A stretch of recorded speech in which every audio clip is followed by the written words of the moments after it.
Знімай відео. Меня вот сейчас силой пытаются забрать отсюда. Убери руки от меня. Вы кем? Иди скорее! Убивают! Убивают, бойцы!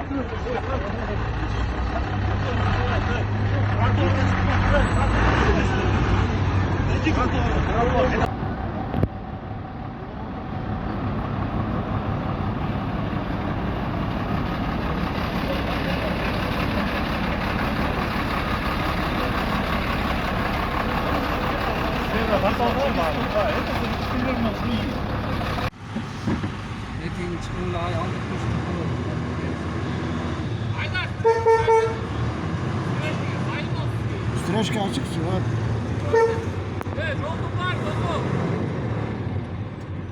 Gelin alındır o yüzden.